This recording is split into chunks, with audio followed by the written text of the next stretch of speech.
mix.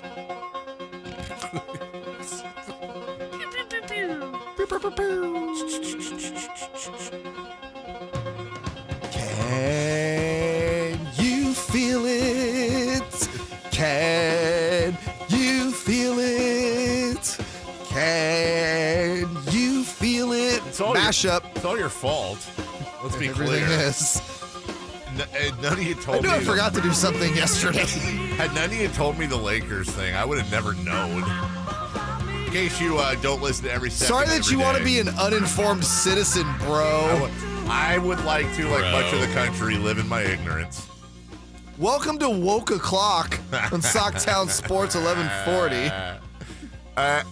In case you don't listen to every second of every show, and shame on you. This is our open when we did the whole rebrand. So I just got an email from a fan wanting to know why we're playing the Lakers song. Jay and Jason informed me that this is how the Lakers introduce their players. So, of course, and this was last Monday. Tuesday. Week ago today. So I said, oh my God, we have to change it. And I thought that we decided on a song. That we didn't. We just had a group of songs. And then I think we ended up deciding on Jackson's Can You Feel It? Jay forgot to do something yesterday. That's fine. I'm always going to give Jay leeway because he does, everything. Jay does everything at the station. So, it's okay. Anyways, welcome in. Good morning. Good morning. How are you, Jason? I am good. How are you? I'm good. My kids came back last night. Unfortunately, they landed at 10:30. Oh, unfortunately. Okay. And then everyone apparently landed at 10:30. I had to wait four times, four trips circles on the train. Yeah. Oh. There were that many people. The train that separates I had to wait four of those. So sorry about giving everyone COVID probably. I was wearing a mask, but still, it was one of those times I felt that's what the pandemic's done. Like I'd be like, oh, okay, this is crowded. And last night I was like, oh my God, I can feel the COVID just rolling through my cells. Yeah, I know. Sorry. I apologize. Sorry. I have no symptoms. And then they had a baggage issue, like the whole plane did. So I got home at like midnight. But the kids are back. Yay. Yay. Yay. Yeah, kids are back in town. So and they decided to have a play fest with the dogs last night at like midnight. It was neat. Kept jumping on the bed. But they are back. Before they came back, I tried a new recipe, which sounds like something you shouldn't talk about on the radio because it's a term for something else, but it's not. Or maybe I didn't go to Urban Dictionary. It's called a Mississippi pot roast. Mm. Jay just leaned in. It's called a Mississippi pot roast. And what it is it's a pot roast that we did in the Instapot. But it's weird. Like you do carrots and potatoes and whatever, you put in there. Onion. You put a packet of ranch dressing mix, a packet of au jus sauce mix, and an entire jar of pepperoncinis. The little green. Oh, really? Yeah. And then you cook it. And it's like this kind of slightly spicy, incredibly salty, turns out, shockingly, pot roast. And sounds like it wasn't that great. 6 out of 10. Oh, that's a bummer. It was like, it's not, I would finish my plate if I had it at a friend's house. You would? It wasn't disgusting or bad. It just, I would not make again. Doesn't just below, I need at least like a 7 out of 10 to make the cut for a recurring. We'll try. So it was a one-time thing. I think it was a Could you change any part of the recipe to make it better? Yeah, I just make it as a pot roast. Yeah. My thing with pot roast is like, and Zebra says ew, and I hear you, Zebra. Perfect weather for a hot, steamy pot roast. It really was. The problem is we bought the pot roast like 6 days ago and had to use it. Oh, yeah. So there's that. Okay.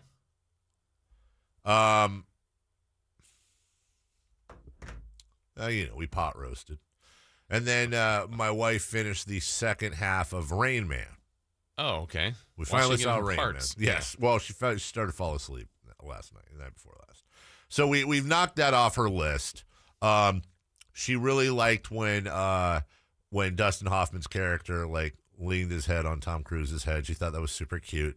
But then in the end of the movie, spoiler alert, when Tom Cruise is waving goodbye to Dustin Hoffman on the train and then like it goes to credits, she got really mad. Like, that's it? That's the end? What happens? I go, well, he's going to go visit him in 2 weeks. Like, what happened to his business? Well, he got out of debt. But what? She's one of those people. She wants closure. She wants closure. And I'm not. It's not just closure, though. It's like he wants answers to like every single. Wants it wrapped up. Yeah. In the canon. You know what I mean, though? Like, needs the next 50 years laid out of what their life is like. Like, oh, good Lord. I like the movies in the credits where they like Carmichael Day went on to blah blah blah. You know. Honestly, So, I love that. I'm a title screen guy.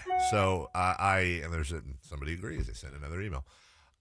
I as much as I like to jump on my wife. That didn't sound right. Mississippi pot roast. As much as I like to pile on my wife. Yeah. No, Yeah, that was it. I will throw in anytime. I'm listen, I love the movie and I'm not agreeing with her there, but I am one of those, I want everything wrapped. That's why I don't like Coen Brothers movies. I cannot stand Coen Brothers movies. They're too. I've noticed that about you. You're not big on ambiguity. No. Like Jason said, and he said it perfectly because that's what I was going to say. I want, exactly. Like, if they did a movie about this show and it ended after the show today, I want it to be like, Jason Ross went on to do Jay Mars and Died. Yeah, and then Carmichael David in 2000, and then blah, blah, blah, blah, blah. I want that. As a matter of fact. Gardener of the Year. As a matter of fact, in the local RV documentary, that was like my one editorial contribution You need to call it something different. For those that don't understand, you say the local RV documentary. What do you think they're thinking? Yeah, you're right. It's a documentary about an RV. The Kings thing where we went around the dumb RV. At the end of that documentary, there's one of those where it just wraps everything up. Mm-hmm. That's what you got to have. I don't want to sit around and go, well, what happened? It's also, I don't like movies with like lame endings, and by lame, like the movie Seven with Brad Pitt. What's in the box? And then he shot Kevin Spacey, and then. Which in retrospect, but they knew, right? They knew, and then I'm just like, but what? That's, great. Now I walk out of the movie theater and I want to bang my head against the wall. I don't like movies. Yeah. If I'm going to spend 2 hours on a movie, I need to know what happened to everybody, right? And I not open-ended. Yeah, you want the answers. I'd like to feel good. Yeah, and I not feel good. Maybe a lump in my throat. Right. Something like that. I want to walk out and be like, oh, I don't know. Now I'm going to think about the rest of the day. What happened to the guy? What did they get together? Did they do the thing? I have another note here too. Fireworks. I was going to get to this yesterday. Are fireworks overrated? Are fireworks are they stealing money from me? Like street fireworks? Yeah, I'm talking about not the boom in the sky ones. Those are cool. I'm talking about like every year big firework takes over. And they take over our corners. And you go and you spend an ungodly amount of money so that you can burn yourself and things. And then for the month prior to 4th of July, this is my neighborhood. I don't know if this is in everybody's neighborhood. Just some ding-dingle across the street or on another street. I never know where. We'll just, hey, it's 11:30. I'm just gonna set off some fireworks. Yeah. On July 17th. Right. And they're usually the illegal ones from out of state Yes. that make the big booms or they fire in the air. Fireworks not so much overrated. They're just more for kids, I think. Like, as a kid, it's a spectacle. Well, my daughter hated them until she was like 6. She was freaked out. Thought they were too loud and bright. I have breaking news, if that's okay. Yeah. Do you? I have the button. Is it? You do? Yeah. Can I hit the button? Break it off, dog. When it breaks, we have it first. Sacktown Sports 1140. Breaking news. I feel like this is not real breaking. No, it's actual breaking news. California's Great America, a Bay Area amusement park that has entertained families for nearly 5 decades, will be closing its gates permanently. That's breaking news. No. Yeah. Says the guy who hasn't been there in 20 years, but no. Really? Yeah. Why? Someone bought the land for $310 Oh, they're doing million. that, and they're going to make a bunch of houses Probably. and strip malls. Probably. Probably not strip malls. Guys, we taking a Great America trip before it closes? Yeah. I mean, I wouldn't go on half the rides anymore. But you could be our dad and just walk around and eat a turkey leg while we go on rides. I didn't even have a turkey leg. Oh, come on. Cotton candy. You haven't been in 20 years. You won't miss it. I've been in the last 10, so I at least have that going for me. Great America, or as I prefer to call it, Marriott's Great America. Wow, that's pre-Paramount. Was a big part of my childhood. Mm-hmm. I have a bunch of relatives that live in Los Gatos. Every time we'd go down there in the summer, we'd hit Great America. Correct me if I'm wrong, Beverly Hills Cop 3 filmed at Great America. That sounds right. It is.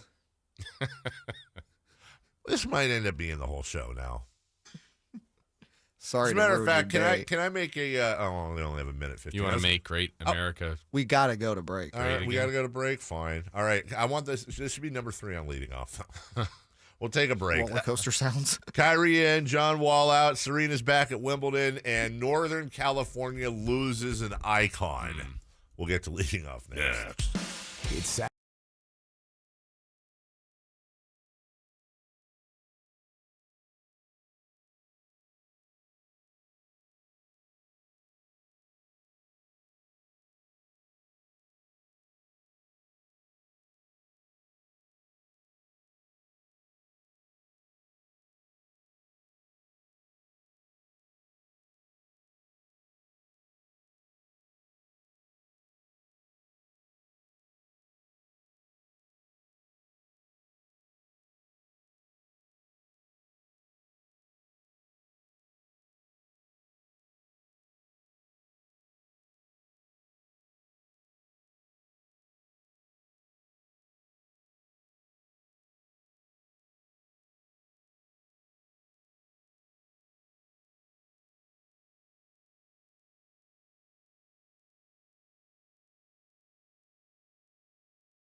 Let's do it. It's time for Leading Off. Brought to you by Lasher's Elk Grove Dodge, where for over 60 years, their name means a great deal in Elk Grove Auto Mall and online at elkgrovedodge.com. Here's cut number 1.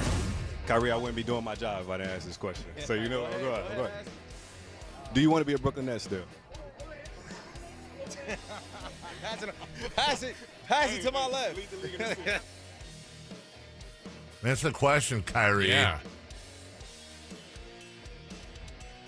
This is one of those times where I'm split as a human and as the job we have, because, like, from a job standpoint, Kyrie Irving's wonderful. He's just every year he's good for 2, 3, 12 topics that are Kyrie-centric.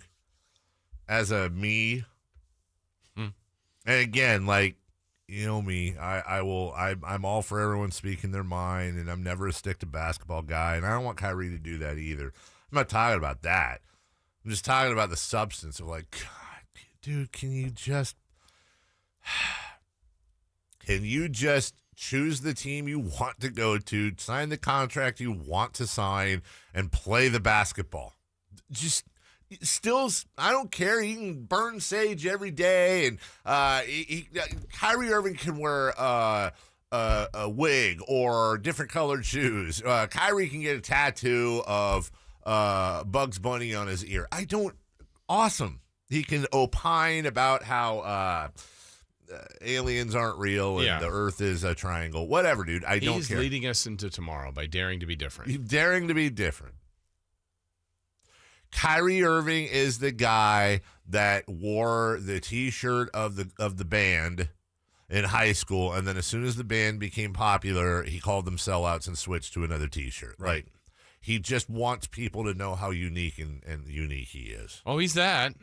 He's that. And then he wants to talk about how listen, all you guys and this attention. Like, I'm not asking for anything. Yes, you are. Yeah, exactly. Just play bad. That's what you're good at. That's what you're good at. Yeah.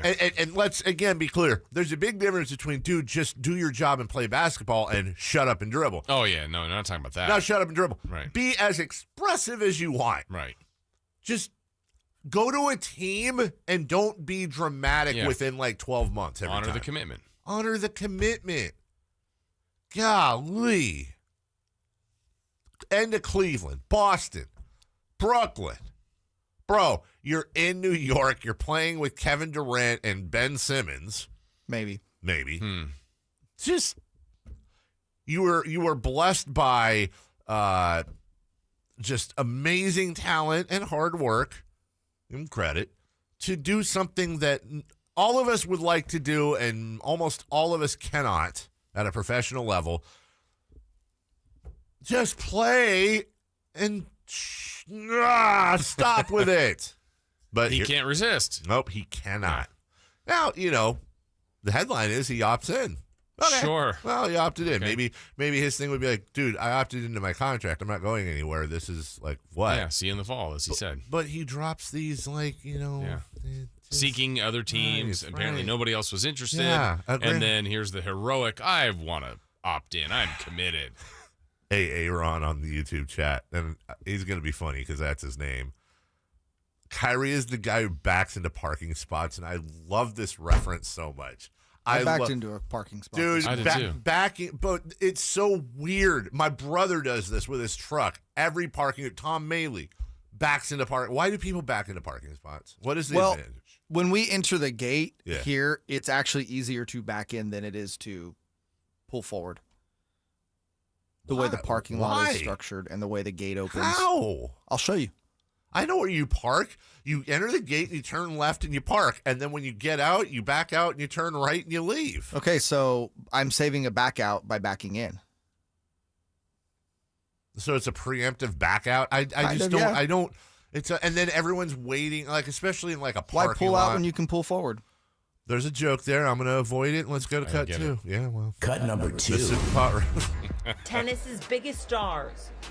Serena Williams is back in the center court spotlight, vying for redemption and her record-tying 24th Grand Slam title after a devastating injury at Wimbledon last year. Wait, hold on. Why is she battling for redemption? I mean, I Because know I'm nitpicking here on the commentary, she's but only won 97 Wimbledon titles. why? Why did she? What is she redeeming herself from? What did she do a crime or something? Did she? This time it's for real. Right? Did Serena Williams? Is there a PED accusation I'm not aware of? What is she redeeming? I mean, again, it's just verbiage, but no, she's back. She's back. That's great. You know what your next job should be? Copy editor. You know it should. It absolutely should. I will edit copies all day. Dude, I don't know. Serena Williams to me is still the biggest star in the sport. I'm sure people would disagree with that, and I understand that. But of all the people that play tennis, and I'm talking about men and women, if you give me a channel with every player on playing somebody I've never heard of, so it's not one of those like, well, of course, Nadal and Federer or something, I'm watching that. I'm watching Serena. And she's back. I mean, it is pretty amazing. And she's, we're going to get to a point here where some of these legends are going to be done. It's very, very soon for her. Yeah, and it's one of those like enjoy her while you can, Yeah. because you're talking about one of the, if not, I mean, really the greatest to ever play women's tennis. 9 a.m. Serena Williams versus Harmony Tan. I can't tell the colors here. I want to say is that the French flag? I don't think that's the French. Tan. Yeah, Harmony Tan versus Serena Williams. Harmony Tan. Her previous tournament was the Veneto Open in Italy. You may have watched this, Jay, where she beat Fanny Stoller in the first round. Fanny. Anyway, Serena's back. That's awesome. People still name their kid Fanny? Well, it's got to be short for like Fanessa or something. Yes, I Fanessa. don't know what it would be. Fandria? Fanifer. Cut number 3. And the benches have cleared. And Tristan Upton comes in. And we have chaos. That's just chaos. Vanessa. Vanessa. 12 players and coaches. Finn Aaron. Take a load off, Fanny. Take a load for free. Take a load for free. Little orphan. Fanny. Guys, we have a brawl to talk about. Come on. Yeah, okay, there was a fight in baseball. 12 players and coaches in the Angels-Mariners fight. Hit in the fanny. They got hit in the fanny, and they got suspended. Does anybody use fanny as a term for butt anymore, by the way, or is that just my mom? That's your mom. That was all fanny. I'm well aware of the reference, but it hasn't really been used. It's not a thing anymore. Like why was that a thing? I slapped him in the fanny. Great job. Fanny slap. No? I feel like rear end is more prominent than fanny at this point. I feel like Fetty Wap. Jason. Should Fanny make a comeback? No. Yes. Why? Let's bring it back. Bring back Fanny. Yeah. Why don't you bring back Tush while you're at it? Oh. Hey, Tush don't bring is the great. Yiddish there, Susie Cream Cheese, unless you know what you're doing, okay? Yeah, the Tush never, or Fanny? Tush or Fanny. I'm good with both. We still use Tush around the house. Caboose. Hey, look at that Tushy. Do you tell your kids not to smoke the reefer? Wow. I used to have a shirt that said, an arrow on top. It said Punim, and on the back it pointed down and said Tush. I got a picture of me holding some trout doing that. It's a true story. I'll bring it in sometime. Not the shirt. You probably won't. The trout. With the zucchini? Yeah, with a zucchini. Oh, that's a great point. And the cream cheese. Yeah, Don't forget the cream bring cheese. back Fanny. That's the subject of the show today. Great America and Fanny. And Tush. We weren't allowed to say fart as a kid either. You had to say fluffed. It's a true story. Fluffed? I've never heard of that. Never heard of that? Is that just... We would have to say passing gas. Yeah. Does every family have those? Your own isms? Quantum Leaper says, damn, Grandpa Dave is here. Why? Because I have Fanny? Fanny's great. I'll tell you something. I'm a huge fan. Do you tell your kids after, if they get dressed up, they look sharp? That was my grandpa's thing. Oh, look how sharp I look. What's wrong with sharp? I didn't say there's anything wrong with it. I'm just saying it's an old people reference. Oh, my kids get dressed up. I say, you look, hey, way to shower. Hey, speaking of family stuff, did anyone's grandparent or parent use the term piss willer? No, I've never heard of that. No? That was another willer? Grandpa Joe term. If something was super cool, that's a piss willer. I've never... I'm trying to think of one. Divan, for like the couch. Do you ever hear that? Oh, I Sit on the did. divan. D-U-V-A-N, I Divan. think. What's Yeah. that? I've never... I think that's Sofa the first time I've ever heard it said out loud. Yeah. Anybody ever have a family member that had the plastic on the couches? Is that gone away now? Oh, Jay did. I Nah, didn't the have a family plastic's member, I've seen it. Plastic's still Yeah. a thing. Just slip and slide on that. Dave's walking around with a handkerchief telling people to blow their nose with it. Hey, let me tell you something. I get the reference. I think handkerchiefs are gross. Noted handkerchief user, Only one I know. Katie Christensen. That's disgusting. It's so disgusting, and she won't hear anything about it. Next time we have her on, we'll confront her. Watch how ticked off she... Oh, you guys are just being stupid. You guys are being a pack of fannies. I'm going to kick you in the tush. I'm a huge fanny of my guy Shelby, refinance.shelby.com. How you doing? Carmichael Dave here. Fanny, like a fan? Okay. Let me tell you something about Shelby and everybody at United Wholesale Lending. They're great. They really are. They're good. They're good at refinancing. They're good at purchasing. They're good at all those things you need them to be good at. This wild, wacky real estate market. This wild and wacky real estate market, you need a port in the storm. And the SS Shelby and all his friends are here to row you to financial freedom. Listen, your home is the foundation. It's the yolk of your nest egg, if you will. Whether you have a home or you're looking to get a home, whether you want to refinance or you want to purchase, go to refinancewithshelby.com. That's refinancewithshelby.com. NMLS number 279051. BR number 01864354. What better way to lead off than with the A's? Listen, they're terrible, but are they record-breaking terrible? We'll take a quick look next.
They've been here for a combined 50 years.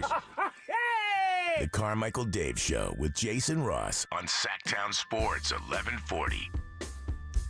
I'm getting killed for wanting to bring back Fanny. Also, apparently, Fanny means different things in different countries, I'm being told, too. Fanny Flagg, remember her? Who's Fanny Flagg? Did you ever watch Match Game? She was always on Match Game. Oh, I'll show you a picture. a couple of Fanny times. Flagg. Fanny If you're Flagg. gonna recognize her. Hey, Is anyone who appeared on Match Game still alive? I remember watching those like late 70s reruns on the Game who's Show the Network in host? the 90s. John someone? He's definitely dead. Oh, is he? Not John. No. No, I'm thinking of. Um, No, I think I'm thinking of Match Game. Well, now that we're on the subject, No. because none of us want to talk about the A's. Where? do you recognize Fanny Flagg? No? Yes? Maybe? I do Toss it this not. way? No. Toss it this way. I want to Please see. do not toss Fanny Flagg. Toss the flag. Jason's over there showing a picture of Fanny Flagg. Yes. You recognize. Again, I used to watch the reruns on the Game Show Network Yeah. during the summer in the 90s. Quantum Leaper wants to know where all the dating game fanatics are that watched it as a kid. What was the other one? Gene Rayburn was the guy. Yeah, Gene Gene but there Rayburn's was gotta a be guy. dead. Wasn't there a guy after Gene Rayburn named John something? Or maybe I'm thinking about John Davidson. Was John Davidson? That's exactly who I'm thinking He of. did Hollywood Squares. Did he as also well, do That's Incredible? Yes. Okay, that's with right. Fran Tarkenton. He's still with us, right? Yeah, I Gene think so. Rayburn's been dead for a long time. Yeah. Yeah, you know, remember the Love Connection? Yes. Yeah. Was that Chuck Woolery? Yeah, Yes. too. Chuck Woolery kind of went. Didn't Chuck Woolery kind of go a little? Yeah. Chuck Woolery these days is very much a. Yeah. He's a Twitter person. He's back in 2 and 2. We need to bring. That was my question for you guys, real quick. What happened to George Foreman? I randomly thought about this yesterday. Where is George Foreman been? He's alive. Is he sick? George Foreman was everywhere. Right. Everywhere. He was on HBO Boxing, which I know doesn't exist anymore. But the George Foreman Grill and all these commercials. When was the last time you heard from George Foreman? When was the last time you saw him on television? Yeah, it's been a while. It's been a long while. I was just sitting around randomly yesterday afternoon. All of a sudden, What's going on with George Foreman? George Foreman came into my head. And I'm thinking, I got to ask the guys about this because I feel like there has to be something right. George Foreman is now 73. Okay. He's not a young man. But 73 is not, it's the new 63, they say. Sure. Yeah. He probably said Fanny before. Right. And I got a little worried because George Foreman went through this whole personality change. You remember when he fought Ali, the whole thing was like he was big and quiet and mean and then he developed into this almost like He was lovable. He was lovable and honestly in a different way. But I always kind of thought there was an interesting comparison between the character arc of George Foreman and the character arc of Charles Barkley in sports. Charles Barkley, once upon a time, you hear kids out there don't remember, but Charles Barkley was throwing people through windows and was known as maybe the most intimidating player, like the one guy you don't screw with in George the NBA. has a new grill. He does. Yeah, 3 weeks ago, George Foreman's new Flex Grill cooks meat and veggies to perfection. Oh, I thought he meant new grill. Yeah, new grill. How? Really, guys? I say George Foreman grill, and you think his mouth? I mean, maybe. I Hold mean, on. get on subject. Did the old George Foreman grill not cook meat and vegetables? Are you new and improved. Yeah. I mean, I would like to know, and I will research this later, not bore everyone, but Can it make a Mississippi pot roast? I don't think it would make a very good one. Could the A's make a Mississippi pot look at roast? what He he's did trying last to do. night. He's trying to put us back on that. Okay, all right. I'll bite. I'll bite on that. The A's. Hey, They suck. the Hey, Yankees Oh, beat my him. God. did they? Yeah. Best team in baseball beat the worst team in baseball. There's a battle of salary caps right there. Yeah, but the A's had an A's inning. Yeah, When was the last time you saw 2 catchers interference? all the time. Yeah. Yeah. Well, they accomplished something yesterday. They were the first team to 50 losses this year. Yeah. Yes. Really good. What you have seen is the utter destruction of a franchise throughout. Like, the thing is that the A's are so dysfunctionally bad. that there's no real way to analyze this. The easy way, of course, and partially, if not mostly true, it's not complicated. They don't have much talent. They lose players and replace them with not as good players, and it has finally caught up to them. But the reason why it's so difficult to assess the A's is that how many years have we said the A's have no talent, and then next thing you know, they win 18 in a row in July. Right. They end up in the wild card and surprise everybody and make the postseason. One thing I'd like to know is, for example, Jason, well, looks like Bob Melvin was a really good manager. Mark Kotsay stinks. This is the Bob Melvin effect. I don't know that that's true. This might have happened with Bob there. Yeah, if they stripped the team like they did. But I think Bob Melvin's part of it. I think so too. But they just don't have enough all the way around the board. I mean, like who will be coveted at the trade deadline? Maybe Frankie Montas. That's about it. I mean, they don't have a signature player. Oh. And it seemingly right now they don't have a bunch of young studs either. Like, you could be that young team that's just kind of figuring itself out that's got young talent. Minor league stocked. Right. But it doesn't feel like they're even that. No, and you think at least, not that their minor league system is terrible, but I'd be interesting to look it up. I think last time I saw it was like middle of the road. Mm-hmm. And you'd think with all this stuff going on, all the players they're losing, you'd think they'd at least have a really, really good farm system. In fact, it's like, who is the signature player for the A's this year? Is it Paul Blackburn? I mean, someone's going to be an all-star. Someone will be. Because you have to have one, right? God. It's rough. It's just really, it's so, and by the way, A's fan, I know that you're like, why am I listening to that? Why am I listening to how bad I'm very aware of how bad my A's are. I know we're not doing this to pile on whatsoever. Starting lineup yesterday, batting averages are as follows: 234, 149, 242, 239, 219, 226, 229, 163. That's Chris. It's Pache, the new guy they got. 220 and 223. That is, I mean, their leader in batting average as of right now is Christian Betancourt batting 242. I'm talking about who played yesterday. They have 8 home wins. And they have 17 road wins. 8? They're 8 and 28 at home. 17 and 22 on the road. They're 8 and 28 in their own ballpark, which is it just because there's nobody to play in front of? Like, for real, that's not like an anomaly. That's not like, well, we're playing better teams at home so far. I don't know what the splits are, but it ain't that bad. But how are you 8 and 28 at home and 17 and 22 on the road? Cats. The feral cats. The feral cats have made it very hard to play. Maybe it's the plumbing issues. Wouldn't you think? Wouldn't you think that the A's would actually kind of have a home field advantage because it's so terrible there that other teams are not used to it? I mean, the field's not terrible. The accommodations might be. The dugout, the showers, the whatever. I feel like the A's are used to those conditions a lot more than other teams coming in. And, oh, by the way, Oakland is, by no shock, dead last in attendance. Right. Despite playing one more home game than Miami, they're 102,000 fans behind. Now, that may not seem like a lot. Yeah, it actually does seem like a lot.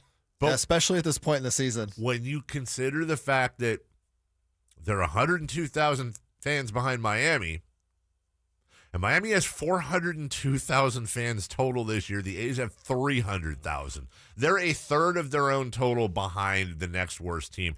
They're averaging 8,358 fans per game. What's the high? Do you have the high number, like probably Yankees or Dodgers? Like who's the most? Well, if you go with the total, it would be Atlanta. Oh. Wow, I would not World have guessed Series that. champs. 1.558.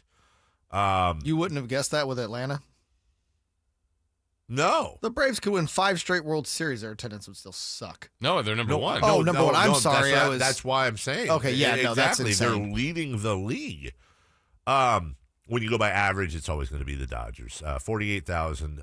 Second place, St. Louis at 39. Well, the stadium holds like 300,000, and they give away all the It tickets. does not Plus or hold minus. Plus or minus. 300,000. They give away every They ticket. pay for their tickets, No, they don't. and going for 2 No. innings counts. No, I'm sorry. Why did we do that recap about the A's and just basically tell you all how much they... We'll get to this a little bit later, but Major League Baseball reportedly has pushed a lever that makes this whole A's saga just that more weird. We'll get to that at 7 a.m. When we get back, Deshaun Watson's hearing begins today. Was he not able to hear? I don't know. Deshaun Watson, that just read weird to me. Deshaun Watson's hearing begins today. And what Hall of Famer called Colin Kaepernick? I can hear. Right, exactly. Hey, what Hall of Famer called Colin Kaepernick's Raider workout and disaster? We'll tell you that next.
stimulating conversation about kitchen gadgets and baseball cards. I think that's really crazy interesting. It's the Carmichael Dave Show with Jason Ross on Sacktown Sports 1140. I mean, do you see Kaepernick coming back? I mean, he tried out with the Raiders recently, but I heard the tryout wasn't all that great. I heard it was a disaster. I heard it was one of the worst workouts ever. I'm wondering how the hell this happened and the tape didn't get out, right? I mean, somebody wasn't over the fence or nothing? Come on, man. We live in a world right now where you put a drone up. Hey, it ain't like they can stop you. They ain't gonna stop the workout talking about there's a drone up here. We don't know who this is. I mean, what? Come on, let's run this. They don't even send them up the ladder anymore. You know when you go out to practice, send the guy up the thing, he's shooting practice off. Unbelievable. That's Warren Sapp. You may have seen this. It was Sunday, but we didn't get a chance to talk about it yesterday. He said that Colin Kaepernick's workout was a disaster. That's what he heard. Now, we don't know. I want to see the tape. What if it was like? What if the workout was like if you and I tried? Like it just every ball was like floppy and. Although we saw him not that long ago, and there's obviously the dude's going to throw spirals and stuff. It's not that, but. Is he hitting receivers? Is he an NFL quarterback? Right. And obviously there's a large enough contingent of folk out there that it would make them just so happy if this was true. And it may very well be. Like it just puts a smile on their face. Like, yeah. They just want him to fail. They just want him to fail. Yeah. And it's whatever. But I would say this, and I think it's probably the take everyone should have. Whatever Colin Kaepernick, I've always said, and Jason, I know you have too. Whatever Colin's doing, the kneeling and the charity, whatever, should have zero effect on his play as an NFL quarterback at all. He should have had a job. At the same time, it should have absolutely no effect on whether or not he gets a job in the NFL, meaning no special treatment. Right. If he sucks, he shouldn't be in the league. You wouldn't take any player if they sucked. No. And that should just generally be the rule, whether you're Colin Kaepernick or you are, I don't know, insert thing that whatever. If you're not good enough to play, if you're not good enough to fill a spot, if somebody else that's an unknown, I don't know why I always go to Nate Sudfeld, poor Nate Sudfeld, but if Nate Sudfeld is the third stringer on the Raiders, well, if Kaepernick's not better than Nate Sudfeld, then he's not on the team. If Kaepernick were going to return, it made all the sense in the world for it to be the Raiders, just because of the Raiders' history, also in Nevada, where Colin went to school. I mean, that really did seem like the fit.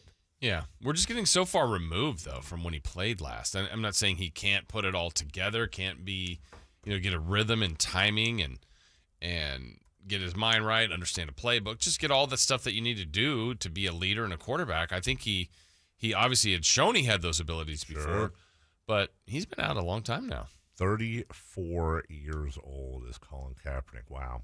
And he has not played in 6 years. Maybe 7. It's been that long? Well, 2016 was his last. Okay. That's a long time to not have a job. Because he was what? That would have made him 26 or 28, excuse me. And what always bothered me there, and not to reopen the whole thing, but 2016 was a bad year for the 49ers. But he still completed. He still had a 90.7 rating. He still completed 60% of his passes. And he had 16 touchdowns and 4 picks. Now, here's my thing. And everyone goes, well, no, but that's good. You can make an argument that, okay, those aren't starter numbers, and I don't even want to get into that argument. That's a close argument. Those are definitely backup numbers. Mm-hmm. Right? Rushed for almost 500 yards on top of that. I think that's been the argument where there was a time where I felt pretty strongly that, look, he's one of the best 32 quarterbacks in the league. Yeah. I don't know that he's there now. It doesn't sound like but 64? Some teams that carry 3? Yeah. Can he be somewhere? well, on that list. If he's completely lost it, then he's lost. Yeah, it. And he should, which could be the case. Which could be the case. Yeah. I want that drone video. Yeah, that's the other thing. When Sapp was talking about ladders, I know what exactly what he's talking about, like those forklift ladders that rise up and they film. But yeah, nowadays drones are all over football practice. They're all over. Somebody's got it. Right. Leak it. Leak the tape. Yes. Deshaun Watson's hearing is set to begin today. Yeah. Didn't they even call Houston, the Texans, as a did he? Yeah, as a witness or as a corroborator or something. Because they're all and again, I know we just talked about Colin Kaepernick. And I know people say we're trying to get political, and then they get political, but no, just a simple question. You've got the January 6th hearings, like episode 6. Yes. Which, by the way, that's how they should do it, call them episodes. Season 1, episode 2. Exactly. So you have that on today, but then you also have Deshaun Watson's having his hearing. And I honestly wonder like how many sports fans, if they chose between those two, like if Deshaun Watson's hearing was televised, if sports fans would actually watch that. I think I would take a look. I'm very curious to see Maybe take a look, but I don't know how interested I am in that. It's probably the results. The end game is what I'm waiting for, but you have to get through the process to get there. It's tough to talk about it because of the bits and pieces we have about it. And I instinctively want to go after Deshaun Watson and be like, dude, suspend the guy for like 2 or 3 years. But, then the devil or angel on my shoulder is screaming at me saying, he hasn't been convicted of anything. Right. Just said the same thing about Trevor Bauer. Now, I'm fully convinced, if I had to bet money, that these both are not great people, and or at best or worst, have made horrific decisions. But you got, there's a reason why it's, innocent until proven guilty, and I know that that's not necessarily the court that the NFL is in. There is also other things that factor into that. But Sue Robinson, who is a jointly appointed disciplinary officer, jointly appointed between the NFL and the NFLPA, is scheduled to begin today, where the NFL is expected to push for a lengthy suspension while the Players Association is going to defend the Cleveland Browns quarterback. If you've been living under a rock or just want an update, Watson's been accused of harassing, assaulting, and or touching 26 women during massage appointments while he was with the Texans. The NFL is likely to base its proposed discipline on only a fraction of those women's testimony, one source said. The league was unable to speak with a number of women who interacted with Watson. And see, I guess this is one of those times where I have to separate how I feel with being, fair here. Number one, I'm incredibly afraid that the NFL, and by the way, not for nothing, Deshaun Watson's black. Just want to point that out for a second. The NFL is going to somehow use Deshaun Watson in this case to kind of push back on the whole Dan Snyder. And hey, what are you talking about? Look at what we did. And then Deshaun Watson and by the way, I'm not crying for Deshaun Watson. I just hate the NFL. I cannot stand the people that run the NFL. This is exactly the type of thing they do, is use Deshaun Watson as a scapegoat and a tool to try to justify, you're not. Here's the thing: you're talking about suspended Deshaun Watson pushing for this major. There's like literally evidence against Daniel Snyder. Yeah, and where are you with that? Where are you with that? Yeah. I would very much like to look at the case levied against Deshaun Watson and the cases levied against Dan Snyder throughout the years. Guess what? Bet you the punishments aren't the same. Bet you they're not close. Well, you've got a black quarterback and you have a white rich owner. Yeah. Well, same. It's not quite the same, but similar realm with Robert Kraft. Yes, it was. Robert Kraft didn't get a suspension. Robert Kraft didn't get anything. He might have gotten some fine behind the scenes. I don't know. But again, rich people have money and they come in. And this is not crying for Deshaun Watson here. I'm all for. I'm almost all for. Because here's the part in my head that bothers me. It was the same thing with Trevor Bauer. I want to reiterate. I do not buy that 26 women just got together and decided to make up really bad stories about Deshaun Watson. Right. But does it set a bad precedent when somebody may end up being suspended, lose a ton of money, be out of. We have not seen there's nothing that I understand. There's nothing other than he said, she said so far. No pictures, no recordings, none of that. It's like Trevor Bauer. You actually had text messages going back and forth, but they actually helped Trevor Bauer more than hurt him in this case. He was convicted of nothing. He didn't settle. Now, I think Trevor Bauer is a piece of garbage, and I feel not at all bad about him. But again, these are one of those things where you kind of have to separate your feelings for the person and look at the process. And in the process, I go, well, what kind of precedent does that set? Sure, you want to err on the side of the victims. Always. Absolutely. Yes, you do.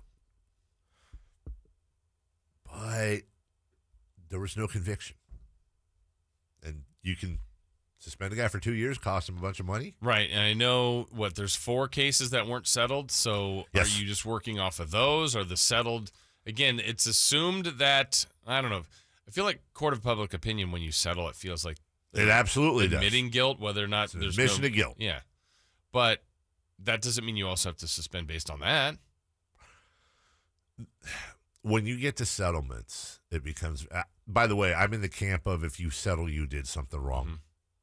Until I started getting to know and meeting athletes and people that had a bunch of money. And I found out, no, it's a mathematics game. If we go to court, you never know what the court's going to do. We didn't do this thing. We didn't do it. Right. But when you look at the settlement offer, it's going to cost me less money to pay this person off than in my attorney fees. Right. I get a guaranteed result. They sign an NDA, non-disclosure agreement, and they can't talk about it anymore, and it goes away. I didn't do it, but in the end, I'm gonna pay it off because that's a part of the price of being a rich person. Right. But again, not crying for rich people either. But just because you're rich, just because you're an athlete, just because it does not mean you're automatically guilty or should be automatically guilty. And I have a little bit of a philosophical issue that I've struggled with. Just I know I'm rambling on all these cases. I dislike the person. I feel in my heart that there's something really wrong went on. I'm not going to feel bad, but you also have to have like an element of fairness, I feel, too, and apply that to everything. Anyways, we'll take a break. When we come back, we talked about the A's being bad earlier. That was leading into this segment. What baseball might be doing to make it incredibly easier for the A's to move. And this is just so dirty and gross. We'll get to it next.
for men.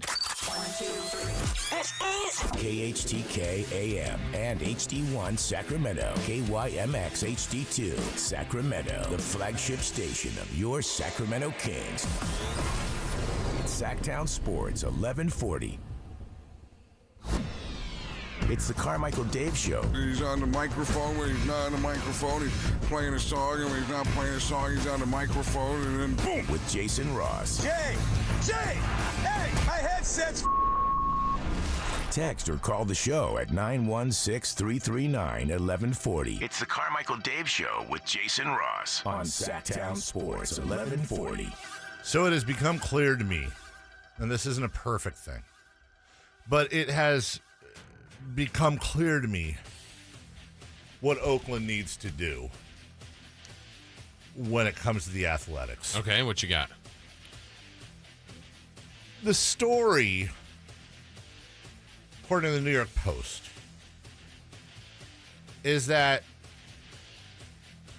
baseball may just waive the relocation fees if the A's want to move. There's no way owners would approve that. Why would I not want to get free money for a relocation fee? I don't know. The A's and Rays currently are weighing moves to cities that are also reportedly being targeted by potential expansion teams. So it's actually a double loss because not only would they not get a relocation fee, I'm talking about baseball, but then they'd also lose the God knows how much in an expansion fee. Mm-hmm. But the A's are on what Dave Cavill says a parallel path. You know, they're working on Oakland, but could move to Vegas. But there's issues in Nevada. There's also a vote in Oakland at the end of the month. And it's been speculated that if the A's left Oakland, they may need to pay a relocation fee somewhere around $1 billion. But baseball held its owners' meeting earlier this month, and a relocation fee was not discussed in an open session. Now, part of the official rule is that, or thought is, relocation fees are a tool to encourage owners to keep teams in markets and not move. Relocation is generally not good. Right. Not good. Sport. Right. Yeah. But by not charging the A's a fee, baseball could help soften the economic hit of a mostly privately financed stadium. John Fisher might get $250 million out of Nevada to cover the cost of a new stadium, which would need to be domed in Vegas. It would need to be a domed stadium, and it's thought to be around $1 billion. So the idea here is that baseball could solve their Oakland A's problem and create more revenue in Vegas long term by helping, basically saying, all right, dude, if you want to move, go ahead, and we're going to waive the fee. So we're in effect, actually, you put in $750 million you would have had to pay. With the other $250 from Vegas, you're actually getting the stadium for $250 million less than if you moved and had to pay the fee. Right. And Rob Manfred has essentially signed off on the move to Nevada as long as the Nevada state government pays for some of the costs of the new stadium. So that's the thought behind it. Here's what I would say, and I think maybe this could be a middle ground here that would solve everything. Not solve everything, but be very interested to see if Libby Schaff and the A's and Oakland, went to the A's and said, "Hey, listen, we're gonna approve this deal. We're gonna approve it. This is going to be the biggest real estate project in the country. We're gonna approve it, but you have to sell the team." That's a contingency. Because I think that's the biggest question when people say, I mean, I think logic would tell you, not even logic, that's not the right way. The stadium's the problem. Or is it? Yeah. Is it ownership? Because, Dave, don't you think, I think we'd be naive to think, okay, you get a brand new stadium, just state of the art where they want it, and things to turn around. Why would what evidence out there is that the things would turn around for the A's? And I'm not talking about wins and losses. They've shown they could be a winning team on a shoestring budget. Absolutely. That hasn't been their issue. It's just been the way management has operated things. Why would it change from ownership down with a brand new park in Oakland? It almost certainly would not. And it's not apples to apples. I completely understand it. but we've heard quite a few times. Anytime anybody does an MLS deal, talks about MLS and does stuff about them, consistently when they say what ownership group is helping the team the most, what ownership group is hurting the team the most, John Fisher's at the top of the list of owners that are hurting the team. Mm-hmm. San Jose has a brand new stadium, a very new stadium, I believe under a decade old, Avaya Stadium. There, it's beautiful. Been there, it's gorgeous. They rank 23rd out of 28. 23rd out of 28 teams with a salary. Their salary this season is $11.5 million total, which is silly low when you think about it. Yeah. But for perspective, Atlanta leads with $21 million. So you're looking at the John Fisher-owned Earthquakes at about half of what the top level is. But I think that's the middle ground, and I'm surprised it hasn't been proposed. John Fisher, we get that you want this, and we want the A's to stay in Oakland. But you have so decimated the team and the fan base, and your record shows you don't want to spend money. There are people out there that will pay market value. If you sell the team, and it's contingent on you selling, that you go out and you find somebody to sell the team for a price you're willing to pay or receive, and knowing that you're going to get all this real estate stuff too, and I understand the numbers are going to be different a little bit because the new stadium and this and that, John's going to take a little bit of a hit on that end, but you're still getting the big boy. So you get the real estate deal and all the money that's going to come out of that. You get the $3 billion, whatever it'll be for the A's. His net worth is, I think, $2 billion. Okay, well, you just more than doubled your net worth, and A's fans know that A's fans win. They're going to have a new stadium, and they're going to have a new owner. Skies are blue. Oakland wins. We just kept this, and oh, by the way, we're getting all this development. John Fisher wins. You just got a bunch of money for your franchise. You don't have to worry about being in the papers as the worst owner in baseball, and you're going to make all this money off the real estate deal. Win, win, win. Everyone's happy because, quite frankly, I understand, and you do too, and Jay does too, as much as anyone, the want to keep your team almost outweighs everything when that team is threatened with relocation. Yeah. But what happened when the Kings stayed in Sacramento? They didn't stay with the Maloofs. Right. They stayed with a new owner. Correct. A's fans are simply out of their minds, which, by the way, so are we. I'm not condescending here.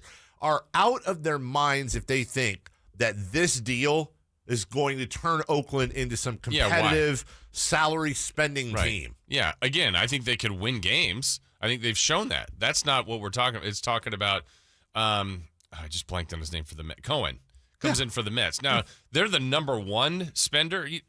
A's wouldn't have to do that. No. But you can't run on the shoestring budget you've done for the last decade. Absolutely, you can't.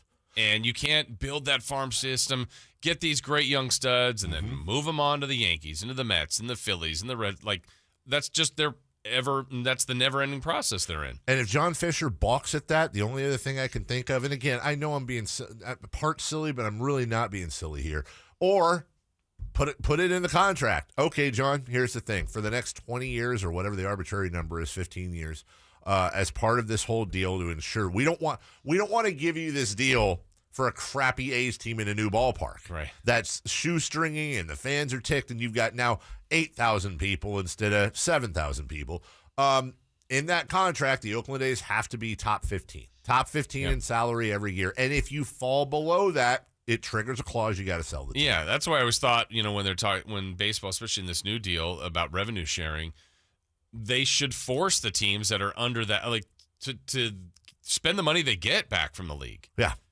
I mean, if you're given money from the league, I think you should be forced to spend that. I totally agree with that. And the problem is that John Fisher does what most businessmen do with their business. You gut it. You do what you got to do. You trim all the fat. And all you're trying to do is when that P&L report comes in, you're in the green as much as possible. You're in the black. They, that's what I wonder. Like, just based on how they're running things, based on the attendance figures you gave, attendance. There's lower concessions, just everything. Parking. Are they? Are they in the positive? That's the thing. I mean, I know, I do know this. You know this as well. In modern sports now, in your big leagues, so much more of your revenue comes out of TV Correct. deals, merchandising, licensing, all the stuff that we don't see. I know it ain't off the radio deal. I can tell you that. But somehow, some way, I'll just bet in the end, John Fisher's not losing money. But he's not saying, well, let's go out and throw another 30, 40, 50, 60 million dollars on a bottom line. And right now, I think he's probably right. I think if they went out and spent, let's say the A's were the 15th ranked instead of dead last in payroll next year, that's not going to bring the fans right back. You're going to need sustained years of winning and of retaining your free agents, et cetera, et cetera. I agree. Yeah, it can't be a one-season deal. I really want the A's to stay. I want them to stay in Oakland. I hate it when teams move, especially local teams, and I count that as a local team. But if I'm the city of Oakland, if I'm an A's fan, I've got to have some assurances from John Fisher when it comes to the competitiveness of the team, because otherwise the fans and the people are actually the big losers, because guess what? Big bad John Fisher, rich guy, gets his real estate deal. Yeah, Oakland, you keep the team. And so now what? Now you've got the San Jose Earthquakes of baseball that are spending little to no money, and maybe a little more, especially at first. But in the long term, you've got the same thought process. Yeah, and then such a great sports community for decades. Oh, wonderful. Seriously. Has lost the Warriors already to San Francisco. Now they're still in the general area. Raiders and possibly that's just that's a colossal meltdown. And that's terrible. Awful. And this is the final straw. Yeah. Anyways, more and more. Obviously we'll keep you posted on the A's of our lives. It's like a soap opera. All right. Running back boxing, John Wall gets rich for doing nothing. And more of those swing and missing A's. 3 for Madness next. Hey.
Three questions, 3 answers.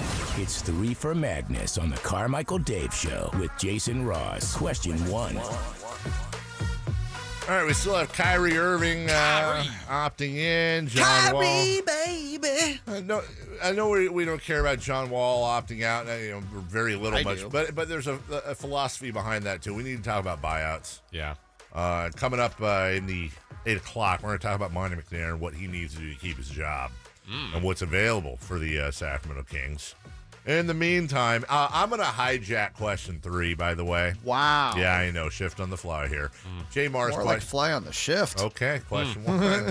Hey, Adrian Peterson and Le'Veon Bell have signed contracts for a heavyweight boxing exhibition on July 30th at the Crypto.com Arena. You buying this fight?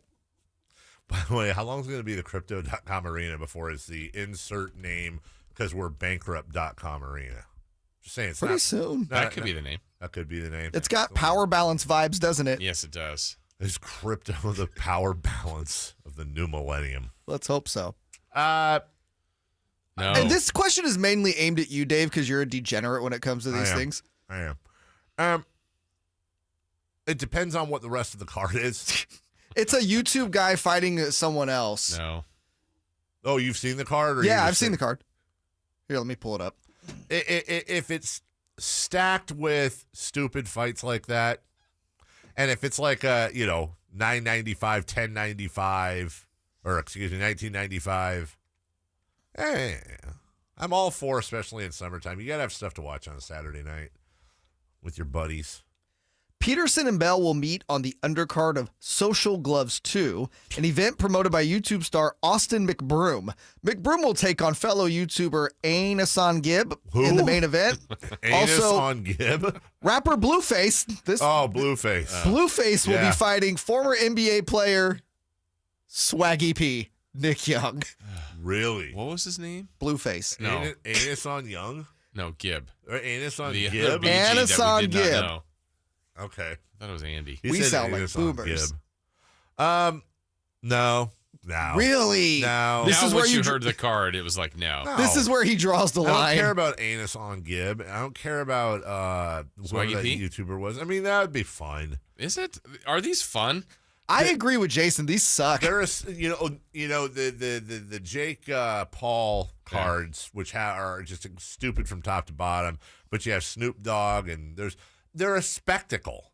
So is this. Blueface is fighting Nick Young. I don't know who Blueface is. The rapper. Well, you told me that. Then you know who Blueface is. I don't know him as a person. Well, you have Spotify now. You can start to get to know Blueface a little better. Well, I'm just saying, like, I that doesn't entice me. Like, if it was like Swaggy P versus Nate Robinson, who has done these before. Yeah. Really? Poorly. Yeah, face down. Face down. Yeah. To me, that's one I never watch them. I'm not that interested. But then, Twitter will have the knockout. And you're like, oh. Yeah. Okay. I'm not watching for, like, the sport spectacle of. You're not watching for the sweet science of Adrian Peterson and Le'Veon Bell? Not breaking down a fight film. CompuBox scoring? It's a. Well, look over. Did Harold Letterman pass away? Either him or Larry Merchant did. One of the two. No, Larry Merchant's still with us. Then it's Harold Letterman. But I'm not looking for the ghost of Harold Yeah. Letterman doing round by round.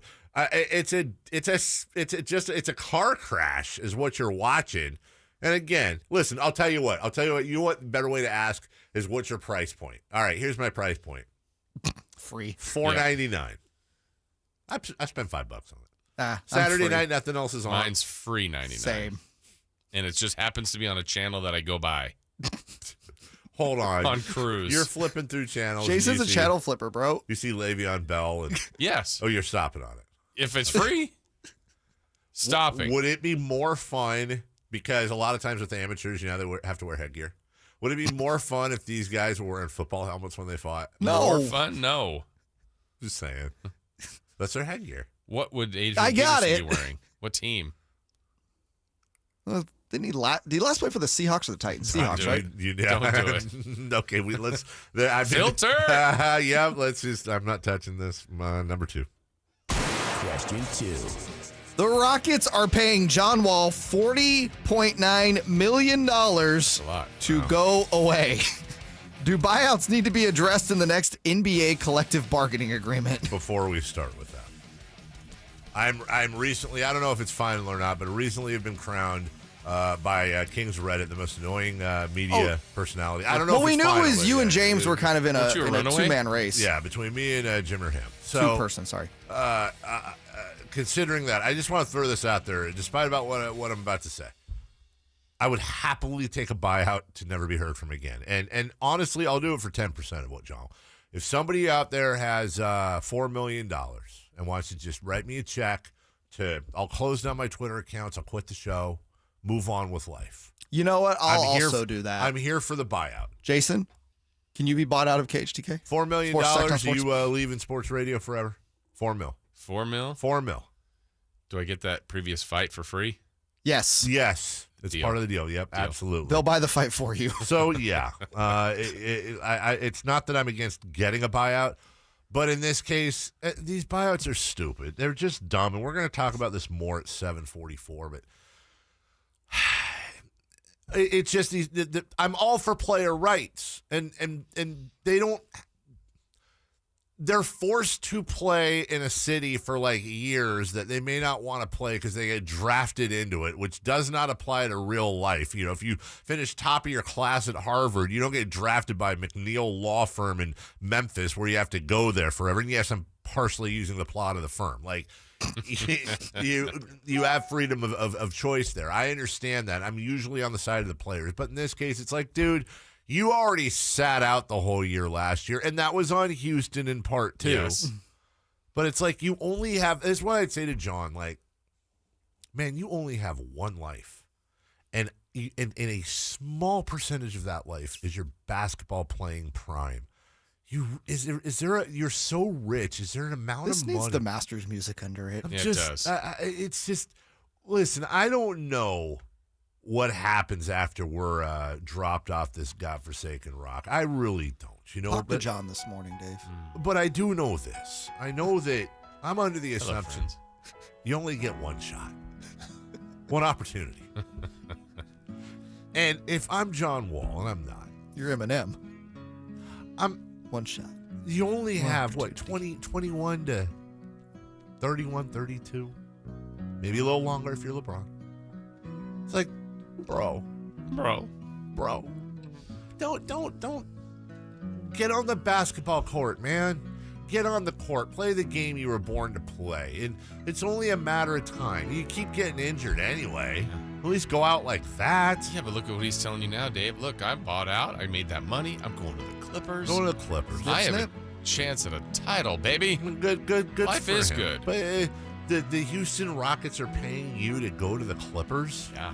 That's Tillman Fertitta's fault. I mean, maybe they just shouldn't. Like, there should be. I'm trying to think of like a way to do it where it's fair, where the Clippers don't have to pay him at all. Like he can opt out of his deal, but he doesn't get any of the money. Is that already happening? Is that already a thing? I think it is. There's got to be some sort of punishment. You can't just go to another team and have the team that let you go pay you $41 million. Yeah. Well, and the new team pay you a little bit, even if it's changed. You're double dipping. Well, it's not just that. I mean, Yeah, let's say the Clippers sign him for the MLE. They're essentially making up the salary he lost in the buyout, which is only about $6 million. I mean, what kind of a dumb buyout is that either, by the way? Hey, we'll buy you out for your entire salary except $6 million. Right.